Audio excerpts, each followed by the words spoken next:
حسبنا اللہ ونعم الوکیل، نعم المولا ونعم النصیر، لا حول ولا قوة الا باللہ العلی العظیم۔ اعوذ باللہ من الشیطان اللعین الرجیم، بسم اللہ الرحمن الرحیم۔ الحمد للہ الذی ہدانا لہذا وما كنا لنہتدی لولا ان ہدانا اللہ لقد جاءت رسل ربنا بالحق والصلاة والسلام علی اشرف الانبیاء والمرسلین سیدنا وحبیب قلوبنا وطبیب نفوسنا ابی القاسم مصطفیٰ محمد، اللہم صلی علی محمد وعلی اہل بیتہ الطیبین الطاہرین المعصومین المظلومین، ولعنۃ الدائمۃ الباقیۃ علی اعدائہم اجمعین۔ اما بعد فقد قال اللہ تبارک وتعالی فی القرآن المجید واصدق الصادقین وقولہ الحق۔ بسم اللہ الرحمن الرحیم۔ وما اصابکم من مصیبت فبما کسبت ایدیکم ویعفو عن کثیر۔ سامعین اکرام، مومنات گرامی، پروردگار عالم قرآن مجید میں ارشاد فرما رہا ہے، وما اصابکم من مصیبت فبما کسبت ایدیکم، اور جو مصیبت تم تک پہنچتی ہے وہ تمہارے ہی ہاتھوں کے کمائے ہوئے اعمال کی وجہ سے ہے، اور خدا تو بہت کچھ معاف کر دینے والا ہے۔ یعنی یہ جو مصیبتیں ہم تک آتی ہیں یہ ہمیں ہر عمل کی سزا نہیں ملتی، بلکہ بہت کچھ تو اللہ معاف فرما دیتا ہے۔ آیے کریمہ کے ذیل میں ہونے والی گفتگو کے آج 9ویں مرحلے پر انشاءاللہ آج ایک عظیم اور معجز نما موضوع جسے صبر کہتے ہیں اس پر گفتگو کرنی ہے۔ عزیزوں اور دوستو، جیسا کہ مکرراً عرض کرتی چلی آ رہی ہوں کہ جہاں کچھ ایسے اعمال ہیں، کچھ ایسے کردار ہیں انسان کے جن کی وجہ سے انسان مشکلات میں دوچار ہو جاتا ہے، مشکلات میں پھنس جاتا ہے، وہیں کچھ ایسے کام بھی ہیں، کچھ ایسے اعمال بھی ہیں، کچھ ایسے کردار ہیں انسان کے اندر، کچھ ایسی صفات ہیں، کچھ ایسی خصلتیں ہیں کہ جن کی وجہ سے انسان سرسبز، خرم، شاد و آباد اور پرسکون ہو جاتا ہے اس دنیاوی زندگی کے اندر بھی۔ انہی میں سے ایک چیز ہے صبر۔ دیکھنا یہ ہے کہ صبر کسے کہتے ہیں۔ عزیزو، صبر کا لفظ اگرچہ عربی کا لفظ ہے لیکن اردو زبان میں بھی کثرت سے استعمال ہوتا ہے، بہت عام سا لفظ ہے۔ ہمارے اور آپ کے ہاں عموماً اس لفظ کا استعمال ہوتا ہے، صبح سے شام تک یہ لفظ ہم استعمال کرتے ہیں۔ بچے نے کچھ کہا، بچہ چلایا تو ہم نے کہا بھائی صبر سے کام کرو، صبر نہیں ہے تمہارے اندر۔ خدا نہ خواستہ کسی کے ہاں کوئی مشکل پیش آ گئی تو ہم اسی لفظ کے سہارے اسے تسلی دیتے ہیں، کہتے ہیں کہ بھیا مشکل تو ہو گئی ہے لیکن اب آپ صبر کیجئے۔ پتہ یہ چلتا ہے کہ یہ لفظ عام ہے، یعنی مطلب کیا ہے؟ مطلب اس کا یہ ہے کہ ناگوار حالات اور ناپسند حالات کو برداشت کر لینے کا نام ہے صبر۔ اور صبر ایک روحانی قوت ہے انسان کے اندر، ایک ایسی روحانی قوت ہے جو انسان کو اندر سے مضبوط بناتی ہے، انسان کو اندر سے طاقت دیتی ہے، انسان کو ہمت دلاتی ہے۔ تو واضح یہ ہوتا ہے کہ اس کا تعلق جسم سے نہیں ہے، اس صفت کا تعلق انسان کی روح سے ہے۔ ویسے تو تمام ہی صفات کا تعلق انسان کی روح سے ہوتا ہے۔ لہٰذا جسم چاہے پتلا ہو یا موٹا، جسم چاہے نحیف ہو یا مضبوط، تو انسان جو صابر ہے، جس کے اندر صبر پایا جاتا ہے، چاہے وہ پتلا ہے تب بھی مضبوط ہے، چاہے وہ موٹا ہے تب بھی مضبوط ہے۔ اور اس کی خصوصیت یہ ہے کہ اس صفت کا تعلق صرف انسانوں سے ہے، یعنی یہ صبر صرف انسانوں میں پایا جاتا ہے۔ آپ جانوروں کو روک رکھیے، لیکن جب وہ اپنے اس جگہ سے جس میں ان کو باندھ رکھا ہوتا ہے، جیسے آپ کھولتے ہیں، اس کے بعد وہ اتنا بے تحاشا دوڑتے ہیں کہ جس کی حد نہیں ہوتی۔ پتہ یہ چلتا ہے کہ جانوروں کے اندر صبر نہیں ہوتا۔ لہٰذا یہ صفت وہ صفت ہے کہ جس کا تعلق صرف انسانوں سے ہے، اور یہ ایسی صفت ہے جو انسانوں کے اندر پائی جاتی ہے۔ مولا کائنات علی ابن ابی طالب علیہ السلام اس صفت کو 3 حصوں میں تقسیم کرتے ہیں۔ کہتے ہیں کہ صبر 3 طرح کا ہوتا ہے۔ الصبر ثلاثۃ، صبر 3 طرح کا ہے۔ پہلی صفت فرماتے الصبر علی المعصیہ، مصیبت کے وقت صبر کرنا، پریشانی کے وقت صبر کرنا۔ یہ وہ قسم ہے صبر کی کہ جسے آپ اور ہم پہچانتے ہی ہیں، کیونکہ مشکلات سے بھی دوچار ہوتے ہیں اور صبر بھی کرنا ہی پڑتا ہے۔ اور مصیبت کے وقت صبر ایک واحد راستہ ہوتا ہے انسان کو ہلاکت سے بچنے کے لیے، کیونکہ اگر صبر نہیں کرتا تو مصیبت بڑھ جاتی ہے، صبر پر مصیبت کرے گا تو درجات بلند ہو جائیں گے۔ وَبَشِّرِ الصَّابِرِينَ الَّذِينَ إِذَا أَصَابَتْهُمْ مُصِیبَۃٌ، کہ یہ بشارت دو ان لوگوں کو جو صبر کرتے ہیں، الَّذِينَ کہ جو صبر کرتے ہیں، اولئک علیہم صلوات من ربہم ورحمہ، ان کے اوپر ان کے پروردگار کی طرف سے صلوات ہے اور درود ہے۔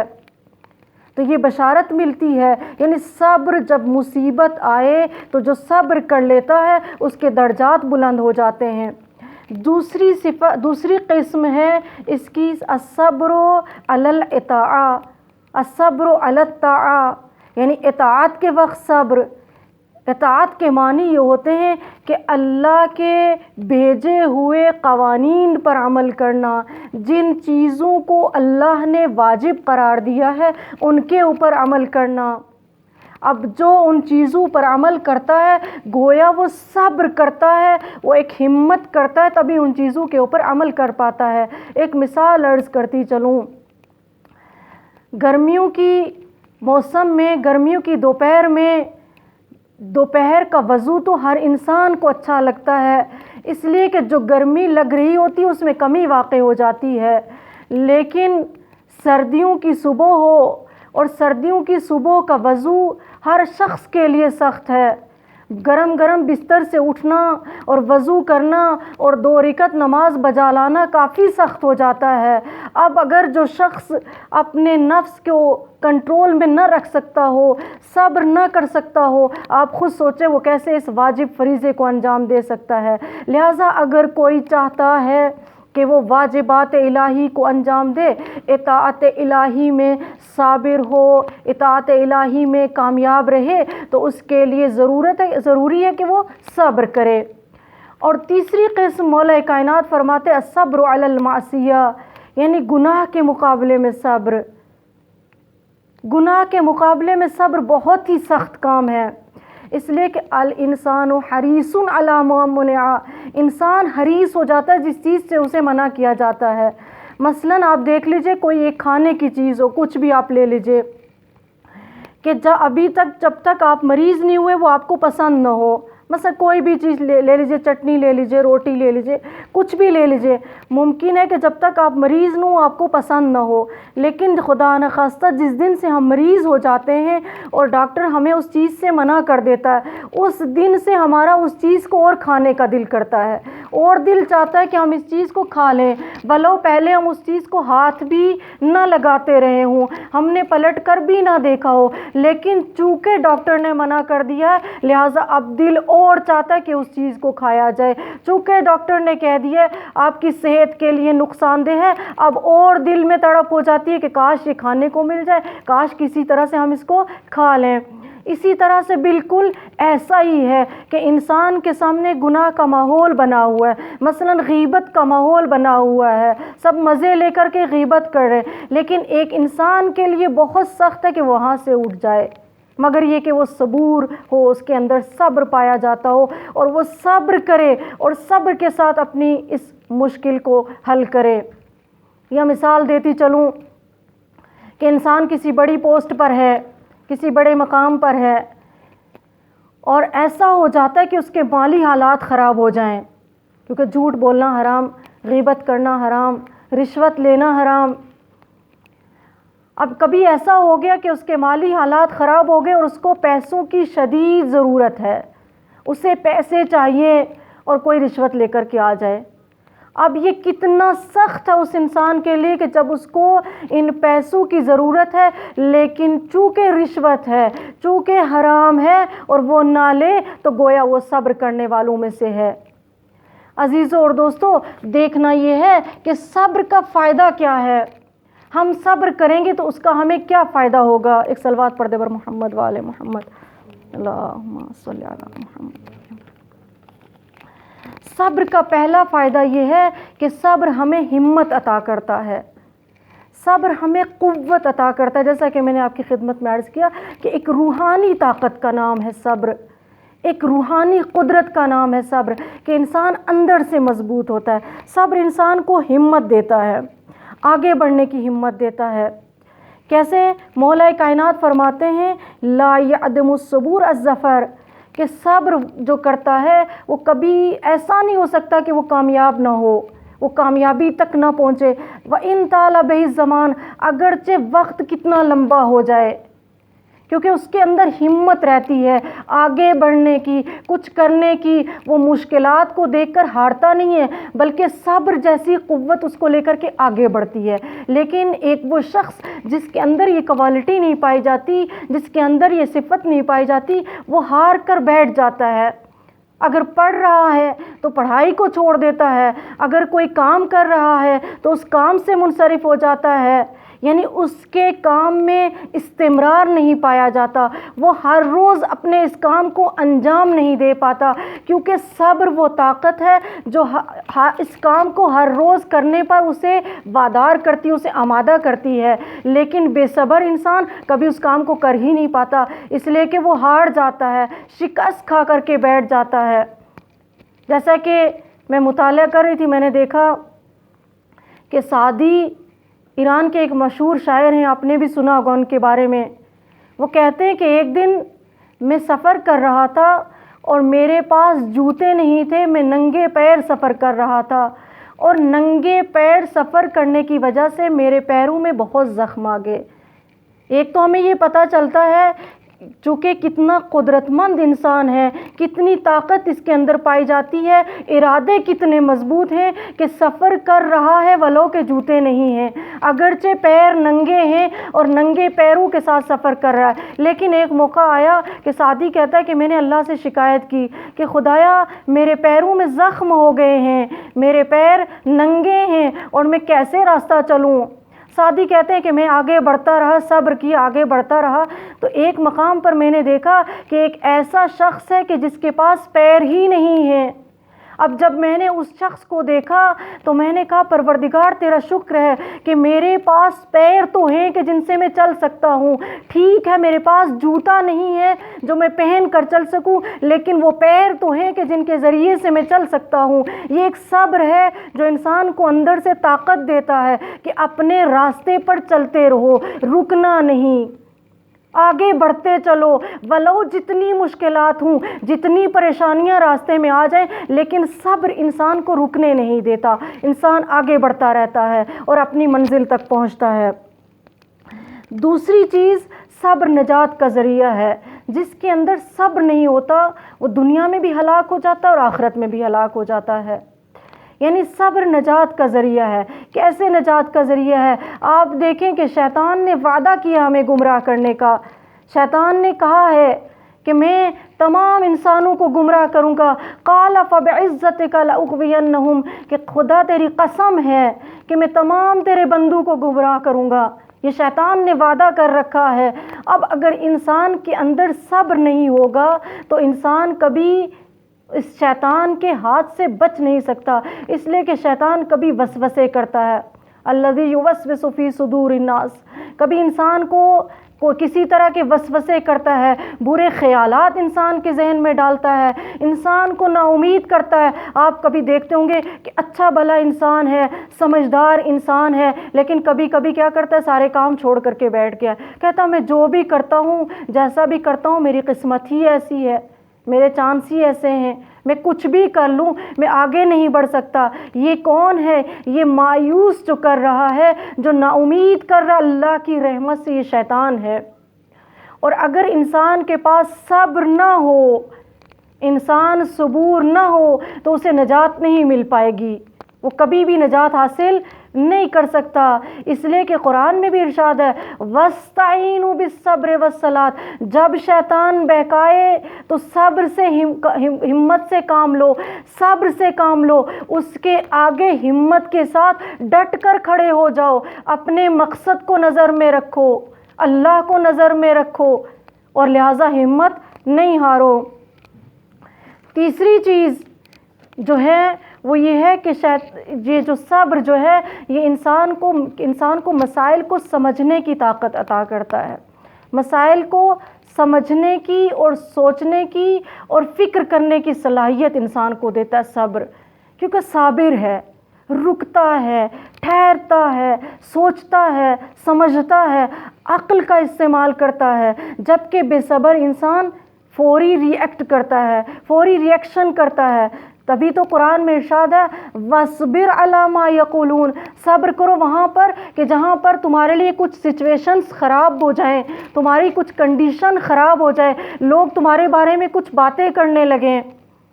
اب اگر انسان کے پاس صبر ہے تو وہ رکے گا، سنجیدگی سے کے ساتھ مسئلے کو دیکھے گا اور صبر کے ساتھ سوچے گا، اور سوچنے کے بعد جو جیسے حالات ہوں گے ویسا ہی ریئیکشن کرے گا، ویسا ہی جواب دے گا، اور پھر شرائط کو مد نظر رکھے گا، حلال اور حرام کو مد نظر رکھے گا، ساری کنڈیشنز کو دیکھے گا، پھر کوئی عکس العمل ظاہر کرے گا۔ لیکن بے صبر انسان کیسا ہوتا ہے؟ سنتا بعد میں ہے اور عمل پہلے کر جاتا ہے۔ کبھی کبھی ممکن ہے کہ جو بات اس کو کہی جا رہی ہو وہ اس کے حق میں بہتر ہو، لیکن چونکہ بے صبر ہے پہلے سنتا بعد میں اور عمل پہلے کر جاتا ہے، اب چاہے بعد میں اس کو پچھتانا ہی پڑے۔ لیکن ایک بات بریکٹ میں کہتی چلوں کہ کبھی کبھی ایسا بھی ہوتا ہے کہ آپ نے صبر کیا، کسی نے آپ کو تکلیف پہنچائی، اذیت کی، یا آپ کے بارے میں کچھ خراب باتیں کی، اور آپ نے صبر سے کام لیا، اب بشعور انسان نکلے، عقل مند انسان نکلے، صبر کو آپ نے اپنی مسئولیت سمجھا، اپنی ذمہ داری سمجھا، لیکن سامنے والا ایسا ناسنجیدہ انسان ہے، ایسی اس کے اندر جسارت پائی جاتی ہے کہ وہ یہ سمجھ بیٹھتا ہے کہ اب تو یہ تو کچھ بول ہی نہیں پاتا، اسے تو کچھ کہنا ہی نہیں آتا، یہ شخص مظلوم ہے، اپنا دفاع نہیں کر سکتا۔ تو ایسی صورتحال میں ایسے شخص کو تھوڑا سا ٹھیک کر دینا چاہیے، اسے سمجھا دینا چاہیے کہ یہ ہماری شرافت تھی، یہ ہمارا صبر تھا، اور مسئلے کا راہ حل ہم اس طریقے سے حل کرنا چاہ رہے تھے، لیکن ایسا لگتا ہے کہ سامنے والے کو کبھی سمجھ میں نہیں آ رہا ہوتا ہے۔ تو ایسی صورتحال میں ایک معقول طریقے سے، ایک منطقی طریقے سے مسئلے کا حل نکالنا چاہیے۔ اور چوتھی چیز جو ہے وہ یہ ہے کہ صبر فقر سے نجات کا ذریعہ ہے۔ عجیب بات ہے، آپ کہیں گے کہ ہم صبر کریں، یعنی مطلب کیا ہوا کہ صبر کر کے گھر بیٹھ جائیں، صبر کر لیں، بھوکے ہیں تو پیٹ پر پتھر رکھ لیں، صبر کر لیں، بچوں سے بھی کہہ دیں کہ بھائی کچھ نہیں ہے کھانے کو، تم صبر کرو، صبر یہ کر کے بیٹھ جائیں، کوئی جاب نہیں مل رہی ہے تو چھت پہ کرسی ڈال کے بیٹھ جائیں، صبر یہ ہے کہ جب کوئی جاب نہیں ہے، کوئی کام نہیں ہے تو دن رات بستر لگا کر لیٹ جائیں۔ نہیں، بالکل ایسا نہیں ہے، بلکہ صبر کا مطلب یہ ہوتا ہے کہ صبر ہمیں سکھاتا ہے کہ تم کام کرو، محنت کرو، اس لیے کہ محنت وہی شخص کر سکتا ہے جس کے اندر صبر پایا جاتا ہو، یعنی وہی شخص آگے بڑھ سکتا ہے کہ جس کے اندر صبر پایا جاتا ہو، وہ محنت کر سکتا ہے، وہ کوشش کر سکتا ہے۔ صبر کا مطلب یہ ہے کہ صبح سویرے اٹھ جائے انسان اور اپنے کام پر چلا جائے، راستے میں مشکلات آئیں تو بھی برداشت کرے، حالات چاہے جیسے ہوں لیکن محنت کرتا چلا جائے۔ صبر کا یہ مطلب ہے۔ صبر کا یہ مطلب نہیں ہے کہ دو پڑھیں چپ کر کے بیٹھ جائے، کام نہ ملے تو چپ کر کے بیٹھ جائے۔ چپ کر کے بیٹھنے کا نام صبر نہیں ہے، بلکہ صبر محنت کا نام ہے۔ محنت کرتے ہوئے جو مشکلات آئیں ان کو تحمل کر لینا، ان کو برداشت کر لینے کا نام صبر ہے۔ لہٰذا جو صابر ہے وہ محنت کرے گا، تلاش کرے گا، کوشش کرے گا، رزق حلال کو اپنے گھر کے اندر لائے گا اور کسی کے اوپر وہ بوجھ نہیں بنے گا، کیونکہ وہ صابر ہے۔ وہ برداشت نہیں کر سکتا کہ دوسرا کوئی اسے برداشت کرے، وہ یہ ضرور برداشت کرے گا کہ وہ مشکلات کو برداشت کر لے اور آگے بڑھنے کی کوشش کرتا ہے۔ لہٰذا صابر انسان کبھی فقر میں مبتلا نہیں ہوتا۔ اور دوسری بات یہ ہے کہ صبر جو ہے، جب محنت کرتا ہے انسان تو آگے بڑھتا ہے، اور صبر کرنے والا سنجیدہ ہوتا ہے، اس کے پاس تدبیر ہوتی ہے، وہ اپنے سارے کاموں کو سوچ سمجھ کر ایک خاص آئیڈیالوجی کے مطابق انجام دیتا ہے۔ ہر کام کو کرنے سے پہلے صبر کے ساتھ سوچتا ہے کہ اس کام کو کیسے کرنا ہے۔ مثال کے طور پر وہ اپنے رزق و روزی کے معاملے میں تدبیر سے کام لیتا ہے، سوچتا ہے کہ مجھے یہاں پر کیا کرنا چاہیے، یہاں پر کیا نہیں کرنا چاہیے، یہاں پر کتنے خرچ کرنے چاہیے، یہ جگہ خرچ کرنے کی ہے کہ نہیں، یا یہاں پر نہیں کرنے چاہیے۔ اس سے وہ چونکہ سنجیدہ ہوتا ہے، ساری سچویشن سمجھتا ہے، ساری کنڈیشنوں کو دیکھتا ہے، اس کے بعد خرچ کرتا ہے۔ جبکہ بے صبر انسان جب اگر جیب میں پیسے آئے تو برداشت ہی نہیں ہوتا، ادھر جیب میں پیسے آئے اب سوچتا ہے کہاں پر خرچ کر ڈالے، جان چھوٹے ان 4 پیسوں سے جو جیب میں، اس کے بعد چاہے پھر جو بھی مصیبت آئے، اس کے بعد چاہے پھر جو بھی پریشانی آئے۔ لیکن ایک صابر انسان کی کوشش یہ ہوتی ہے کہ وہ دیکھتا ہے کہ مجھے کتنے میں نے کمائے ہیں، مجھے کتنے خرچ کرنے ہیں، کہاں پر خرچ کرنے کی ضرورت ہے اور کہاں پر کرنے کی ضرورت نہیں ہے، کہاں پر مجھے قرض لینا چاہیے، کہاں پر نہیں لینا چاہیے، کہاں پر قناعت کرنی چاہیے، کہاں مجھے 2 روپے کی بجائے 1 روپیہ خرچ کرنا ہے، کیونکہ سنجیدہ ہو جاتا ہے انسان۔ صبر کرنے والے کی شخصیت میں ایک ٹھہراؤ ہوتا ہے، ایک اس کے پاس ایک خاص سکون ہوتا ہے۔ تو عزیزوں اور دوستوں، ایک روایت آپ کی خدمت میں نقل کرتی چلوں کہ مولا کائنات ہیں، ایک دن ایک قصابی کی دکان کے سامنے سے گزر رہے ہیں۔ قصابی کی نظر مولا کائنات پر پڑی تو کہتا ہے، یا امیر المومنین، آج میری دکان میں بہت اچھا گوشت آیا ہے، بہت بہترین گوشت آیا ہے، اور آپ بھی کچھ لیتے جائیے۔ تو مولا فرماتے ہیں کہ دیکھو آج میرے پاس پیسے نہیں ہیں، اس لیے میں نہیں لے کے جاؤں گا۔ تو وہ شخص کہتا ہے کہ مولا کوئی بات نہیں، اگر آپ کے پاس پیسے نہیں ہیں تو میں پیسوں کے لیے صبر کر لوں گا، آپ مجھے بعد میں پیسے دے دینا۔ اب دیکھیے مولا کیا ارشاد فرماتے ہیں، مولا کہتے ہیں کہ دیکھو میں اپنے پیٹ سے کہہ دوں گا کہ وہ صبر کر لے۔ اگر میں اپنے پیٹ سے کہہ سکتا ہوں کہ وہ صبر کر لے، تو اگر جب میرا پیٹ اس بات کو سن سکتا ہے، وہ صبر کر سکتا ہے، تو پھر میں تم سے کیوں کہوں کہ تم صبر کر لو؟ میں تمہیں نہیں کہتا کہ تم صبر کر لو، میں اپنے پیٹ سے کہوں گا کہ وہ صبر کر لو۔ یہ ہوتی ہے انسان کی شخصیت، یعنی صبر سے انسان کا کردار مضبوط ہوتا ہے، صبر سے انسان کی شخصیت پائیدار ہوتی ہے، وہ شخص ایک واقعی معنی میں پائیدار ہو جاتا ہے، ایک واقعی معنی میں ایک مضبوط شخص ہوتا ہے، نہ اپنے پیٹ کے سامنے ہارتا ہے، نہ اپنے نفس کے سامنے ہارتا ہے، نہ شیطان کے سامنے ہارتا ہے، اور نہ دنیا کی مشکلات کے سامنے ہارتا ہے۔ ایک صلوات پڑھ دے بر محمد وآل محمد، اللہم صلی۔ اور 5واں فائدہ جو صبر کا ہے وہ یہ ہے کہ صبر کامیابی کا راز ہے۔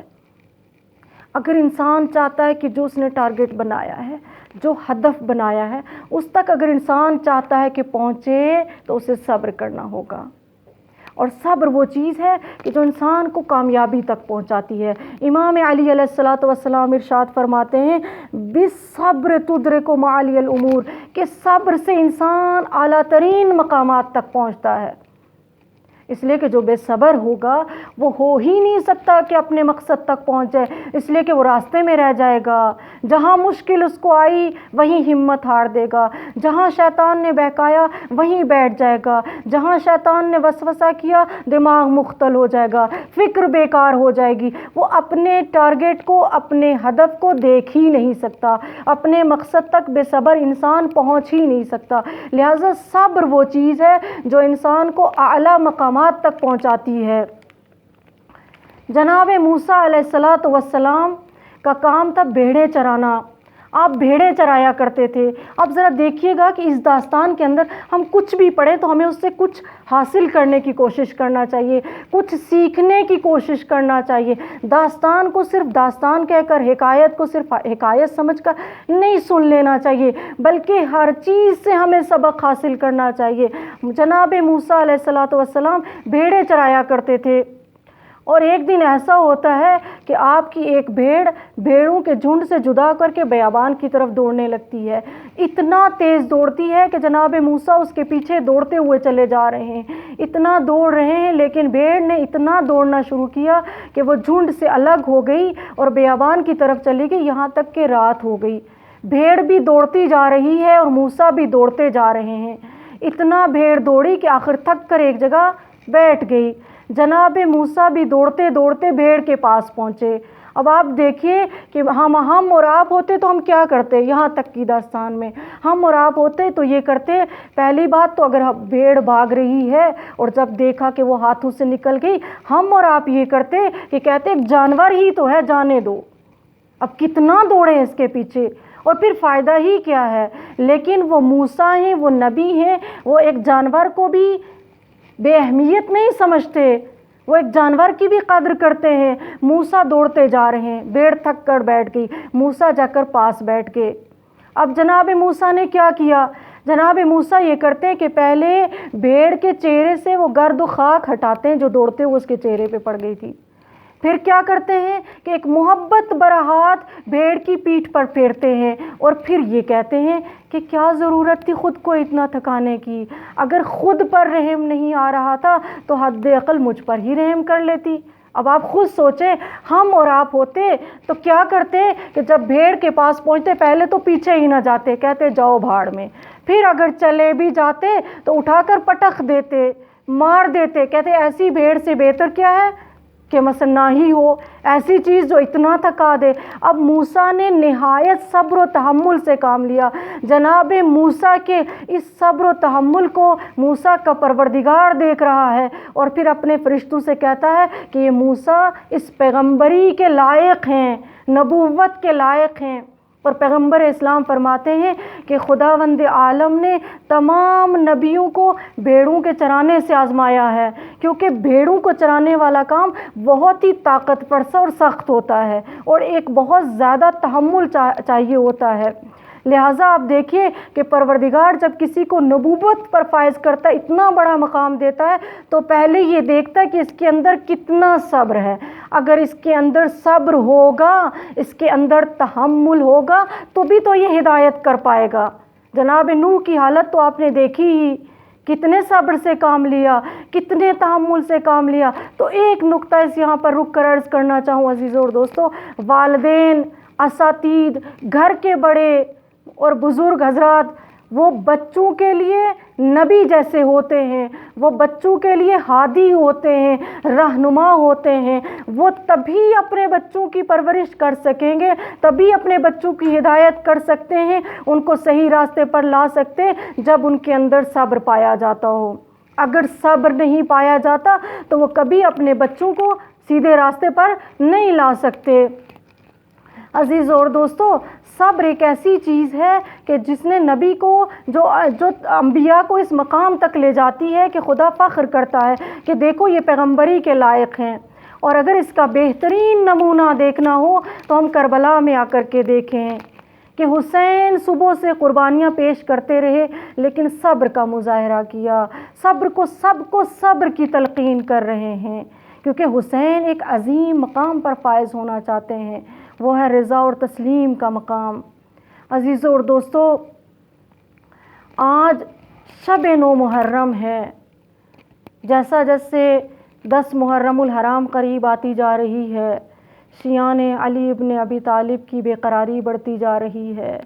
دلوں میں ایک عجیب غم ہے، ایک عجیب اضطراب ہے. عزیزو، وہ شب نزدیک ہے بالکل، اور ہمیں اپنے قلبوں کو آمادہ کرنا چاہیے، ہمیں اپنے دلوں کو آمادہ کرنا چاہیے تاکہ ہم اپنے امام پر ویسے ہی رو سکیں جیسے کہ جناب فاطمۃ الزہرا نے اپنے لال پر آنسو بہائے. آج 9 محرم کی رات ہے، یعنی تاسوعہ کی رات ہے، اور 9 محرم کا دن وہ دن ہے کہ جب لشکر یزید کے 30,000 سپاہی صحرائے کربلا میں اکٹھا ہو چکے تھے. عزیزوں اور دوستو، عبد الملک کہتا ہے کہ میں نے امام صادق علیہ الصلاۃ والسلام سے پوچھا، سألت ابا عبداللہ عن تاسوعہ و عاشوراء. کہتے ہیں کہ میں نے عاشوراء اور تاسوعہ کے متعلق امام صادق سے پوچھا، تو امام صادق علیہ الصلاۃ والسلام جواب دیتے ہیں کہ تاسوعہ وہ دن ہے یوم فیہ حسر الحسین و اصحابہ. تاسوعہ وہ دن ہے کہ جس میں حسین اور حسین کے صحابیوں کو دشمن نے اپنے معاصرے میں لے لیا. تاسوعہ وہ دن ہے کہ جب حسین کو بے بس کر دیا، جب حسین بے کس ہو گئے. تاسوعہ وہ دن ہے کہ جب شامی فوجی کربلا میں آ گئے، حسین کے قتل کے در پہ ہیں. عزیزوں اور دوستو، تاسوعہ کی عصر کی شام تک، یعنی جب 9 محرم کی شام آتی ہے تو اس وقت تک کربلا کے صحرا میں یزید کے 30,000 سپاہی موجود ہیں. ایک بات کہتی چلوں، یہ جو 30,000 سپاہی، یہ جو 30,000 فوج میدان کربلا میں اکٹھی ہوئی ہے، ایسا نہیں ہے کہ یہ چپ چاپ ایک جگہ پر اکٹھا ہو جائے اور ایک جگہ بیٹھ جائے، بلکہ 9 محرم کی عصر کو ابن عمر سعد نے جو پہلا شیطانی حربہ کیا وہ یہ استعمال کیا کہ کربلا کے میدان میں اپنے گھوڑے دوڑانا شروع کر دیے. اور یہ وہ وقت تھا کہ جب جلس الحسین، کہ جب حسین بیٹھے ہوئے تھے، حسین کی آنکھ لگ گئی. ایک مرتبہ فاستیقظا، ایک مرتبہ حسین چونک کر اٹھے.